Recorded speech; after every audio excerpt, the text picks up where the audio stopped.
This video tickled me to my heart. I am going to try to explain this the way that I understand this to see if this can give you a chuckle for your day. This is my gift to you from the Progressive Soapbox to the world. I am your host, Jamarl Thomas, typically called the Progressive Soapbox. Thank you for joining me. This video is going to be extraordinarily quick, particularly by my standards. So if you see an indicator saying that I'm live and you get here and I'm nowhere to be found, that's why.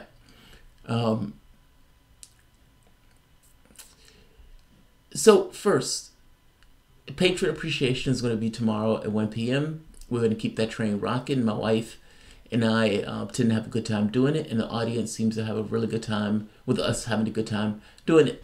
If you are a patron, those shows are available to you. It's like 2 hours a piece to some degree, if I'm not mistaken. And all of them have been fun. I mean, they've been a lot of fun to do. So there's that, and I don't think I have any other announcements. So let's get to the story. Do you remember a Jerry Seinfeld episode? I used to be a Seinfeld fanatic. I used to love it. And there's an episode where Jerry Seinfeld gets into a track rivalry with a guy where Jerry beats the guy. But the guy continuously contends that there was something screwy with it and that Jerry got a head start on the run and that the judge didn't see him. Meaning you got maybe a 1 or 2 second head start. Nobody saw you get that 2 second head start, and that's why you beat me. You didn't beat me because you were better than me. You beat me because you got, monkeying with the rules. Jerry, to his point, said, no, that's nonsense. You just lost. So the guy says, I want a rematch. And Jerry says, I choose not to run.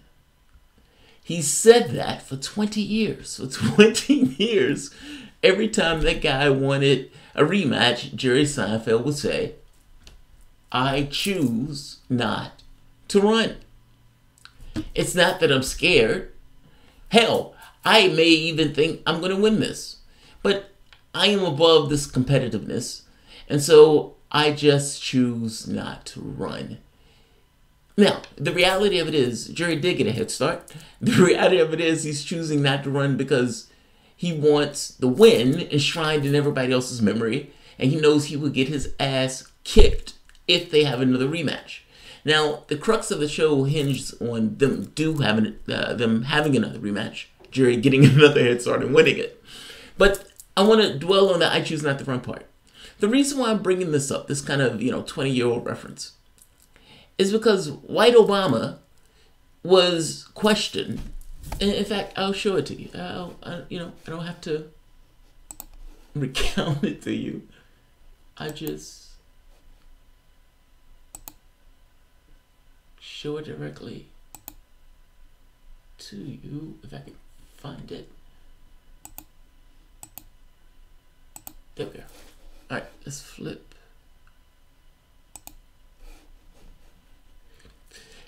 They asked Beto, are you going to release your figures? Your fundraising figures. Are you going to release your fundraising figures? They're 24 hours. How much did you earn for the 24 hours, first 24 hours?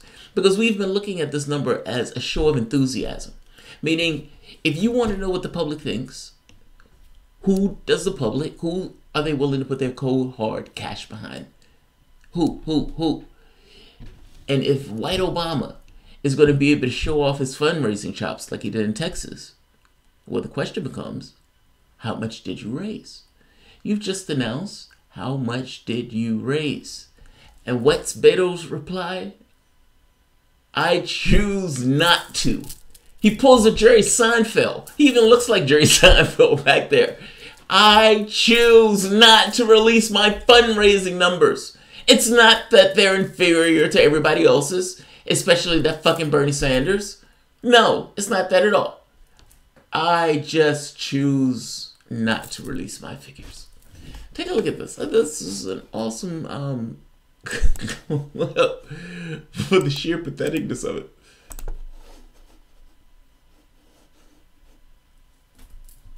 Let's see.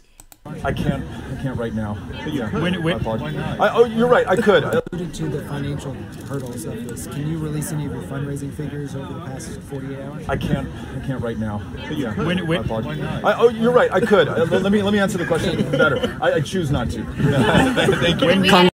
Alluded to the I choose not to. I choose not to was Beto's response. The only reason, there is zero other reason that a candidate will choose not to release his fundraising numbers is because they are massively, grotesquely, criminally underwhelming. I put to you that Beto's fundraising numbers for the first 24 hours are probably underwhelming.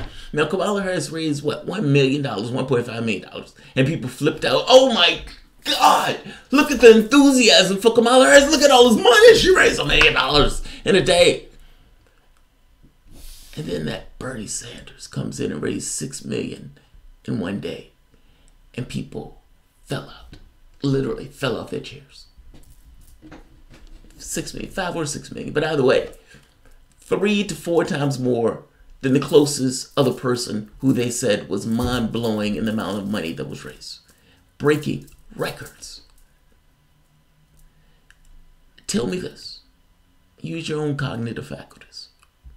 If Beto blew the doors off fundraising, if Beto broke records, if white Obama had the momentum that he had in Texas, if Beto was able to raise that money, not because people like Beto, but because they hated Ted Cruz,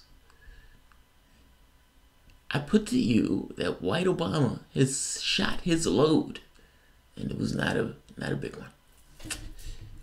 He's probably hiding those numbers because those numbers are massively underwhelming. No candidate hides their numbers unless those numbers are underwhelming.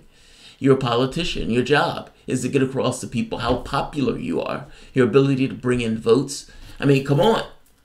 What better way to do that than to show barn-burning numbers, to show how much support you have, that all of those people that were in Texas that were throwing money at you hand over fist, those people are still there, willing to throw money at you hand over fist. I put to you that he's not showing those numbers because those numbers are probably embarrassingly low. It wasn't that they loved you, they just hated Ted Cruz that much. I even wanted you to win. I wanted you to win because I wanted to see that smug Ted Cruz wallow in his loss. Had nothing to do with you, white Obama. Just saying. Trudy, I bet it wasn't much. He was begging for gas money. He was begging for gas money. That's brutal, Trudy. That's brutal. That's brutal. He was begging for gas money.